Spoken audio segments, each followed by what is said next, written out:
लड़की तुम इतनी कंजूस कैसे हो गई? क्यों पापा कह के थी दहेज का पैसा बचा के लाऊंगी, रजिस्टर को बचा बचा के दहेज ले लूंगी मैं। इसने कॉपियां बेच बेच के क्या किताबें बेची है? तुम नोट्स बचा रही हो इधर। दहेज नहीं लेंगे? क्यों नहीं देंगे? मतलब एग्जाम बढ़ने के बाद सामने से लोगे दहेज? क्यों देना है दहेज? तो तुम लेके जाओ दहेज। तुम किस बात का लोगे? दहेज के तुम खिलाफ हो?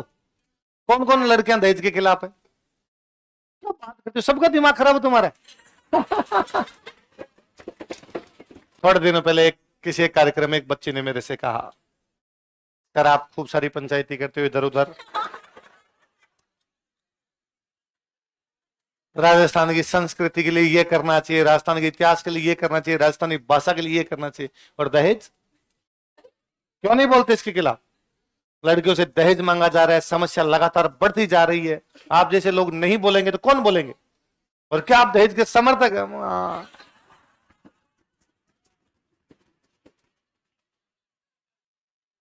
छोटी बच्ची थी, खूब गुस्से में थी। मैंने कहा उसको बाद में कार्यक्रम के बाद, तुम्हारे पापा के पास कितनी जमीन है? 20 बीघा। कितने भाई बहन? दो, एक भैया और एक मैं। पापा से 10 बीघा जमीन ले ले, तेरा हिस्सा है। तुम्हारे पिता की संपत्ति में 2 का हिस्सा है, वो तो मैं नहीं लूंगी, तो दहेज ले, या तो हिस्सा ले ले। हिस्सा नहीं ले रहे भाई, सारी लड़कियां अपना हिस्सा पीहर छोड़ के आती है। हक त्याग बाकायदा साइन करवाते हैं, पीहर वाले भाई ने बुलाते हैं कि भाई आ डॉक्यूमेंट्स में लिख के जा कि मैंने मेरी पूरी जमीन भाइयों के नाम छोड़ दी है। सारे के सारे लिखवाते हैं। बुआजी को बुला बुला के अभी तक।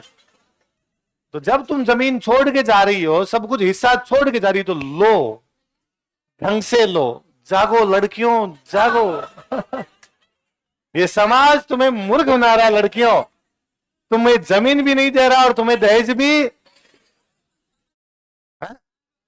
अच्छा, तुम्हारे पापा ने तुम्हें जमीन दे दी और दहेज? दहेज भी है, दोनों लिए। भाई को निचोड़ दूंगी मैं, भाई की जमीन भी खा जाऊंगी और भाई का दहेज भी खा जाऊंगी। अरे जानते हैं नहीं, स्त्री धन होता है और किसी का मत देना। हमारे साफ साफ किताबों में लिखा है कि दहेज स्त्री धन है, वो केवल और केवल लड़की का है, इसके अलावा इस पर किसी का अधिकार नहीं। तू क्या चाहता है? तुम्हारी पत्नी के पैसे में तुम मजे करेगा? नहीं। हाँ, यही है। अरे अब होने प्रैक्टिकल में कोई बात हो, थ्योरेटिकल उसका मतलब वो स्त्री धन है, मतलब हाँ हाँ, थोड़ा सा नहीं पूरा। थोड़ा सा क्या होता है भाई साहब? सादा हक। यदि 30 बीघा जमीन है, 3 भाई बहन हो, तो 10 लेके जाए अपनी। तो हाँ, क्यों नहीं है प्रैक्टिकल? तो भाई तुम 2 भाई हो तो तुम आधा नहीं बांटते क्या? तुम ये कहते हो क्या कि एक भाई तो लेगा 10 और एक भाई लेगा 90 और बहन को देते जोर आ रहा है? अच्छा।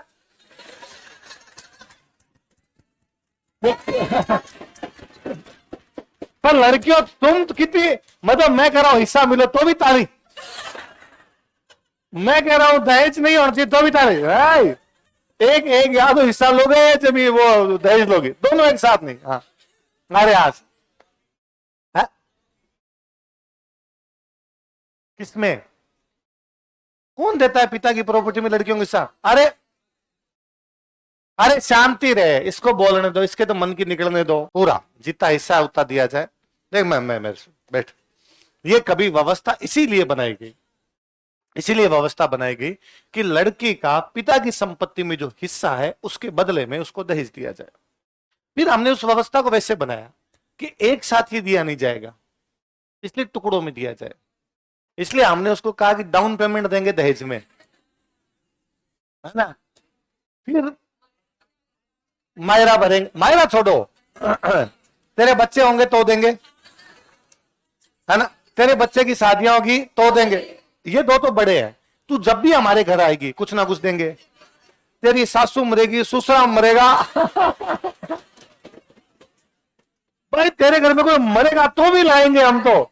शादी ब्याह छोड़ो भाई, तेरे खुशी के मौके होंगे निमित्त लाएंगे। कि तेरे देवर की शादी होगी तो भी हम तो आएंगे, तेरे लिए कुछ लाएंगे, तेरी ननद की शादी होगी तेरे कुछ होगा, तेरे लिए लाएंगे, तो तेरे परिवार के लिए भी लेके आएंगे। ये तो खुशी में तो लाएंगे, हम तो तेरे मरे में भी लाएंगे, सबके लिए ले लेके आएंगे। तो वो फिर किस्तें हैं, एक डाउन पेमेंट है, बाकी किस्त। और लड़कियां इस मामले में भली है, उन्होंने इस बात को स्वीकार कर लिया कि हाँ भैया एक साथ तुमसे दिए नहीं जाएंगे, वो तो तुम डाउन पेमेंट दे दो और बाकी मेरे किस्त में दे दो। अब इससे दो चीजें हुई, एक तो उसको हिस्सा ट्रांसफर हुआ, दूसरा थोड़ा थोड़ा थोड़ा थोड़ा दिया तो आपस के अंदर संबंध ठीक रहे। या हो सकता था एक साथ संपत्ति कैसा दे के भाई कहता तू तेरे में मेरे, मत दिख मत जाना इधर घर में ये भी तो हो सकता है रोना। अच्छा तेरे बच्चे होंगे तो भी हम तेरे को देंगे, हमारे बच्चे होंगे तो भी हम तेरे को ही देंगे। भाई बुआ जी जुगला टोपी लेके आएंगे तो बुआ जी डबल लेके जाएंगे वापस भाई साहब। तो ये किया था ना, तो ये इसीलिए था। पर फिर पता नहीं तुम लड़कियों को किसने सिखाया कि नहीं हम दहेज नहीं लेंगी, हम पिताजी से ये भी नहीं लेंगी, हम पिताजी, अरे क्यों नहीं लोगी, लेना है। हाँ तो तुम उनसे लड़ो, तुम्हारे ससुराल वालों से लड़ो, कि जो उनसे कोई लड़ सकता है क्यों नहीं लड़ सकता, बोलो ये कहेगा मैं डेली लड़ती हूं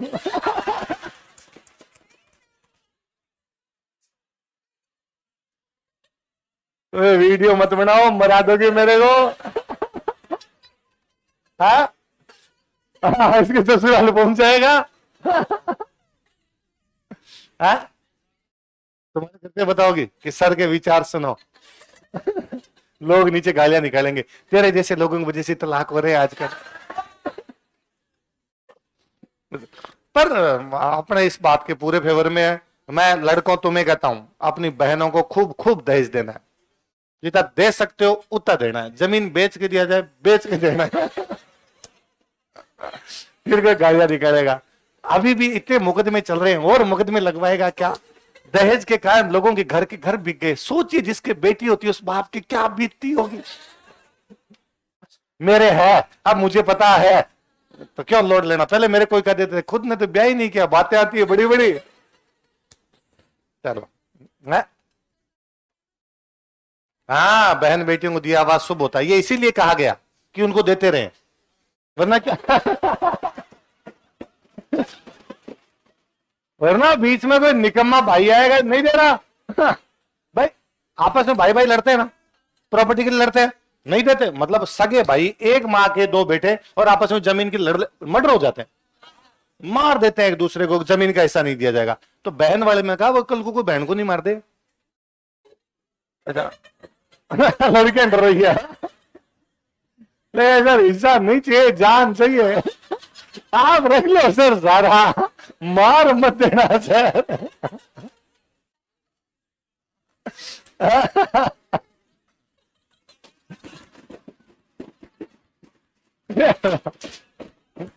नहीं मारेंगे जी। तो हमने ये भी बनाया जी, देखो पुरुषों ने कई नियम बनाए, पुरुषों ने फिर ये नियम भी बनाया कि लड़कियों के तो हाथ भी टच नहीं करना है ना। घर मुझे याद है पहले हम छोटे हुआ करते, जैसे मेरी रियल सिस्टर तो नहीं, कजन सिस्टर वगैरह हमारे साथ रहती, तो आपस में लड़ाई में थप्पड़ मुका भाई भाई तो कर ही लेते थे सिर भी फोड़ लेते थे एक दूसरे का, है ना।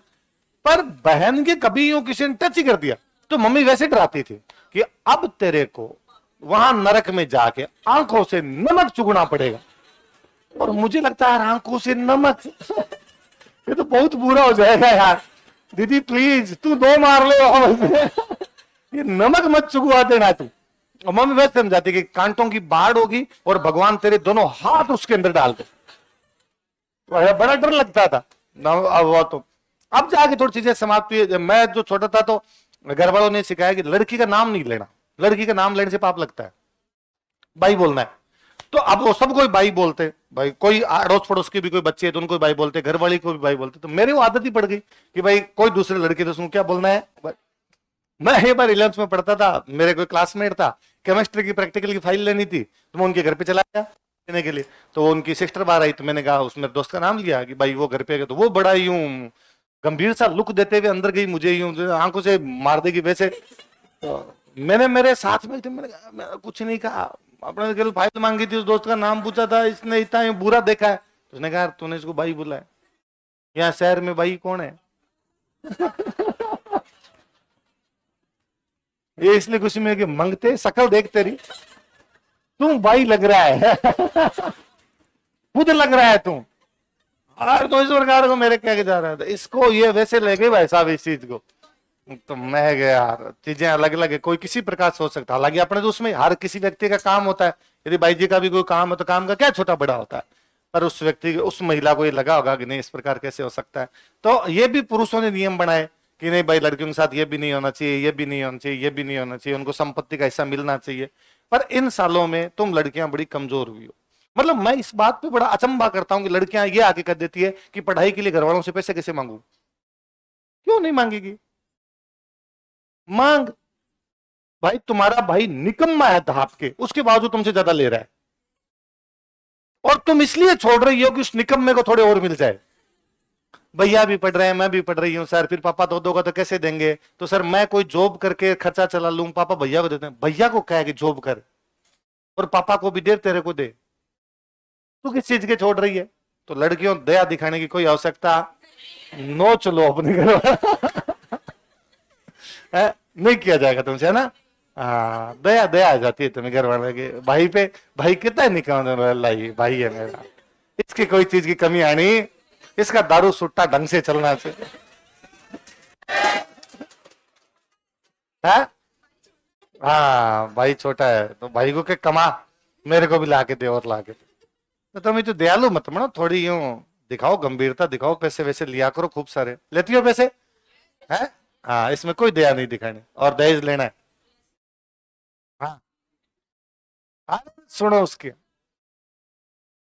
किसके पिता के पास संपत्ति ना हो भाई। अरे शांति, शांति, हाँ। अरे चुप रहो रे, मैं तेरे को दहेज दे दूंगा अभी 2 मिनट में। तुम बताओ, सीधी सी बात है, हम कहां ली जाएगी जहां पर होगी, नहीं होगी वहां पे तो बात ही खत्म हो गई, देंगे, और जहां नहीं है तो वहां नहीं देंगे। मैं ये और बताऊं, देखो ये अपने ना आप नोटिस करो, कई चीजें ना जैसे अपने सोचते हैं वैसी है नहीं, हमने इन चीजों को यूं बना दिया, बड़ा टेबू बना दिया, ये खराब है, ये खराब है। हम शादियां कैसे करते हैं नॉर्मली, शादियां करने का हमारा तरीका होता है कि हमारी बहन हमसे उच्च घर में जाए। प्रत्येक व्यक्ति ये सोचता है, क्योंकि हमारा ये मानना है कि वो सुख पाए। यही चाहेगा ना कोई भाई, जिस बच्चे को उन्होंने 15-20 साल पाला है, घर में रखा है, वो जिस अगले घर में किसी में जाए उसमें सुख तो पाए। हर व्यक्ति ये सवाल तो देखेगा। तो हम चाहते हैं हमसे थोड़ा बड़ा घर मिले। इस प्रवृत्ति ने दो चीजें हुई इसके अंदर। एक तो ये हुआ कि हमने लड़कियों को पढ़ाना बंद किया, दोनों चीजें, लड़कियों को पढ़ाना बंद किया। अब लड़की हमारी पढ़ी लिखी नहीं, फिर भी हमें उसके लिए अच्छा घर चाहिए। फिर अच्छे घर का मतलब इन दिनों हुआ नौकरी। पिछले कुछ सालों में अच्छे घर का मतलब ही क्या हो गया, सरकारी। सरकारी नौकरियां बहुत कम है, डिमांड ज्यादा है, सप्लाई कम। ये इकोनॉमी है सिंपल, इसमें कुछ ही नहीं है। अच्छा, एक आरएस लगा, मैं तो कल ही हंस रहा था, कहीं बैठता, मैं कल कह रहा था कि अभी आरएस का रिजल्ट आया, तो मैं किसी के पास बैठता तो मेरे पास हाथों हाथ किसी का फोन आया कि कोई अच्छा लड़का हो तो बताओ, रिजल्ट आया। अच्छे लड़के का मतलब मैं समझ रहा था वो क्या कहना चाहते हैं। जो आरएस लगा वो बताओ, हमारी जाति का, हमारे समाज का कोई हो तो बता दो, मैं आपको अभी बच्ची का बायोडाटा भेज रहा हूं, आप देख लो इस डेट ऑफ बर्थ में इतना पढ़ा लिखा, इतना ये लगा, कोई लड़का है तो बता दो। और अगला यूं साफ साफ सामने बोल रहा होता है कि चिंता मत करना, खूब करेंगे। मैं इसका मतलब ही समझ रहा था वो कह रहा है कि मैं ढंग से पैसे खर्चे करूंगा, मैं ढंग से दहेज दूंगा। मैं उस व्यक्ति को ये कह दूं वापस कि मैं एक लड़के को और जानता हूं जिसने इस बार आरएस का इंटरव्यू दिया पर फेल हो गया। भाई जिन 5 लाख लोगों ने एग्जाम दिया होगा, उनमें से 2,500 ने इंटरव्यू दिए होंगे, तो 2,500 इंटेलिजेंट है। अब 2,500 में से 1,000 ही लेने थे, लगेंगे तो 1,000 ही, पर उन 1,500 को आप ये कह सकते हो कि निकम्मे है, इंटेलिजेंट है। संभावना ज्यादा है कि उन 1,500 में से अगली बार कोई सिलेक्ट होगा, यही संभावना नहीं।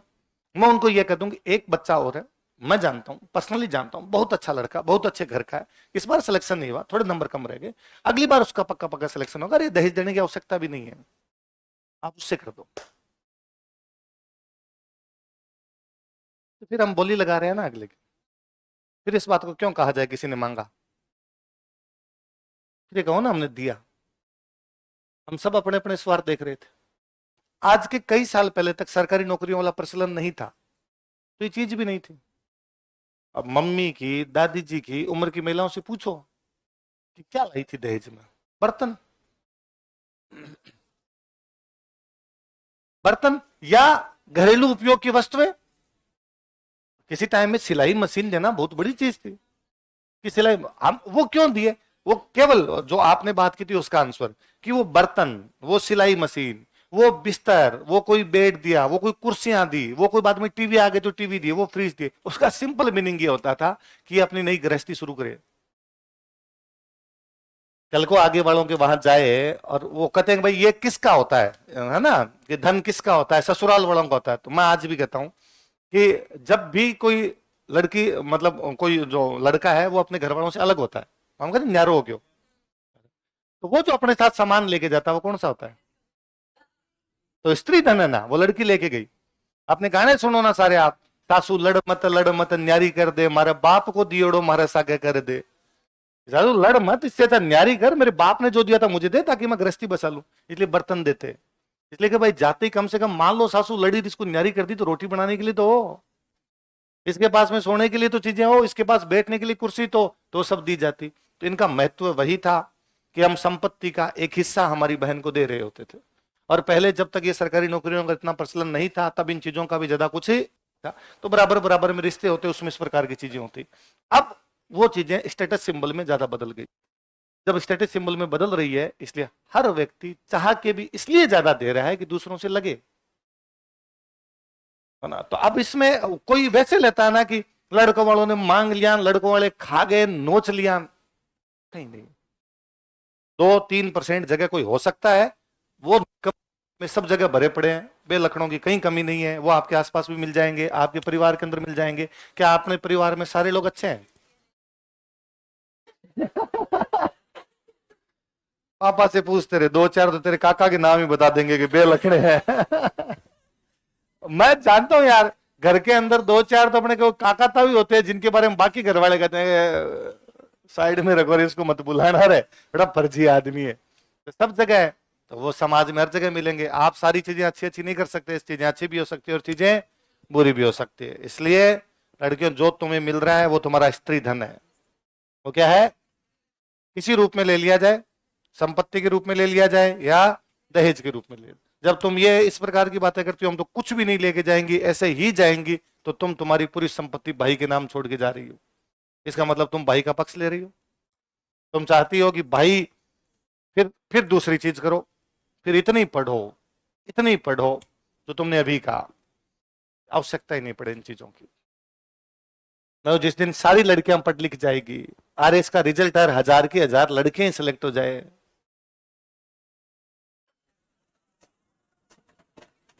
बढ़ रहा है परसेंटेज, ये तो बढ़ेगा, अभी भी परसेंटेज बढ़ ही रहा है और बढ़ेगा हर एग्जाम। तुम इस पीढ़ी की लड़कियां जितनी हो, तुम अभी इसलिए पढ़ रही हो कि तुम्हें उस जीवन से मुक्ति चाहिए। तुम्हें ये समझ में आया कि पढ़ा, नहीं तो वो तो तुम जॉब लगोगे नहीं ना। लड़कों के जैसे लखन है ना,